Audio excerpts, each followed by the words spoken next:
नमस्कार छात्रों, एक बार फिर मैं आपके समक्ष हाजिर हुआ हूँ। आज का विषय है उपसर्ग। उपसर्ग जो है वह क्लास 7 से लेकर 9 तक के विद्यार्थियों के लिए यह विषय आपके पाठ्य पुस्तक पर या आपके पाठ्य पुस्तक में दिया हुआ है। यह 2 अंकों के लिए पूछा जाता है। उपसर्ग जो है वो जो शब्द बना है उपधन सर्ग। उप का अर्थ होता है आगे, सर्ग का अर्थ होता है निर्माण करना। उपसर्ग का अर्थ होता है नए शब्दों का निर्माण करना, नए शब्द बनाना। अब नए शब्द बनाने के लिए जो उसकी परिभाषा हुई, जो शब्दांश किसी शब्द के आरंभ में जुड़कर उसके अर्थ में परिवर्तन ला देते हैं, उसे उपसर्ग कहते हैं या वे उपसर्ग कहलाते हैं। अब देखने वाली बात है कि उपसर्ग जो है वो शब्द के आरंभ में लगते हैं और किसी मूल शब्द में जुड़ते हैं। तो ये शब्द हो गया मूल शब्द, किसी मूल शब्द के आरंभ आगे जुड़ते हैं। और जैसे उप जो है ये हो गया आपका उपसर्ग। क्या हो गया? उपसर्ग। अब उपसर्ग को हार शब्द से जोड़ने पर नया जो शब्द बना वो बना उपहार। उपहार शब्द का अर्थ बदल जाएगा। जैसे वहां कहा गया है तो उसके अर्थ में परिवर्तन। हार जो है, हारना एक क्रिया होती है। हार जो है ये एक माला होती है, गार्लैंड होता है। परंतु जब उसके साथ उपसर्ग जुड़ गया तो नया शब्द बना उपहार। उपहार शब्द का अर्थ होगा भेद, एक नया अर्थ स्पष्ट करना।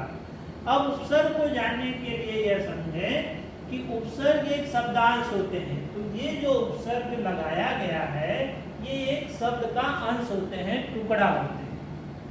दूसरा जो इसके अंदर प्रमुख बिंदु है, उपसर्ग शब्द के आरंभ में लगते हैं। हमेशा शब्द के पहले या आरंभ में लगाए जाते हैं।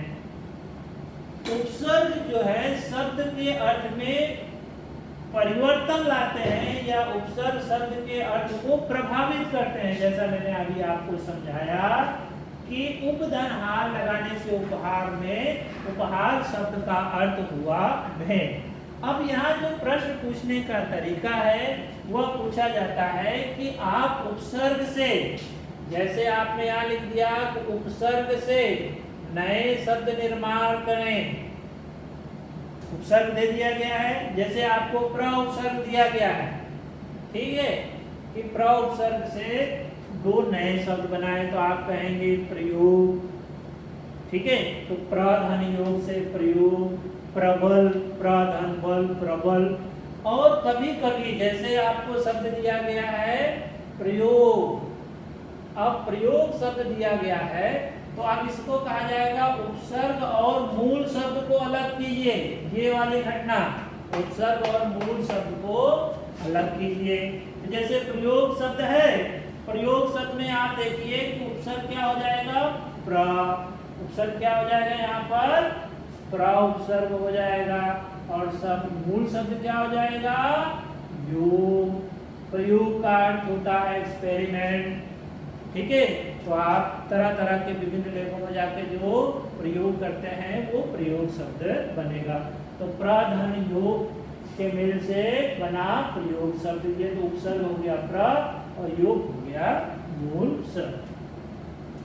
अब उपसर्ग का प्रयोग जो है हिंदी भाषा के अंतर्गत, उपसर्ग का प्रयोग जो है हिंदी भाषा में 4 प्रकार से प्रयोग में आते हैं या पढ़ने में या लिखने में प्रयोग में किए जाते हैं। क्योंकि हिंदी भाषा जो है वो संस्कृत से आई है, तो हमारे हिंदी भाषा में तत्सम शब्दों की बहुतायत है। ज्यादा से ज्यादा तत्सम शब्द पाए जाते हैं। तो तत्सम शब्द वाले जो उपसर्ग होते हैं उसे संस्कृत के उपसर्ग कहा जाता है। संस्कृत के उपसर्ग जैसे अति, अति उपसर्ग है। अब उससे शब्द जो बना क्या बना? अत्यंत, अत्याचार। अति प्लस अन, अति धन आचार, ये मूल शब्दों को अलग हो जाएगा। ये किसके उपसर्ग हो गए? संस्कृत के उपसर्ग हो गए। उसी प्रकार हिंदी के उपसर्ग, तो जो तत्सम से तद्भव रूप में परिवर्तित हुए उन्हें हम तद्भव उपसर्ग या हिंदी के उपसर्ग कहते हैं। जैसे कु उपसर्ग है कुमार, कुपुत्र, कुढंग। अब इसका अगर हम उसका उपसर्ग अदा करें तो कु उपसर्ग है मार मूल शब्द है, कु उपसर्ग है पुत्र मूल शब्द है, कु उपसर्ग है ढंग मूल शब्द है। ऐसे शब्दों को भी आप उपसर्ग और मूल शब्द को अलग कर सकते हैं।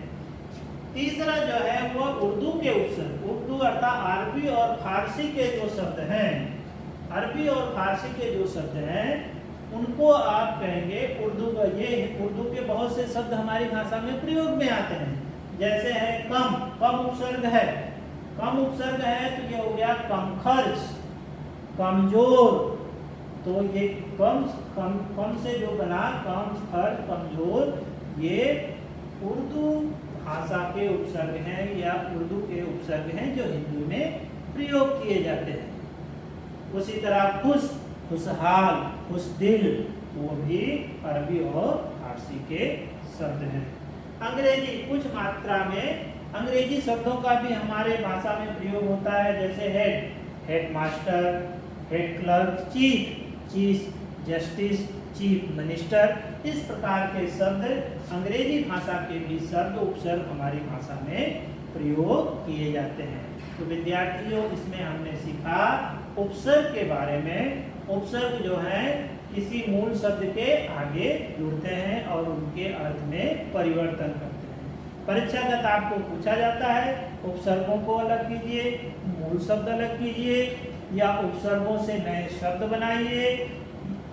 उपसर्ग शब्द दिए जाएंगे, तरह तरह के उपसर्ग दिए जाएंगे, उससे आप नए शब्दों का इस प्रकार आप निर्माण कर सकते हैं। तो आपने अभी पाठ के सार के रूप में उपसर्ग के बारे में विस्तार से जानकारी प्राप्त की। धन्यवाद।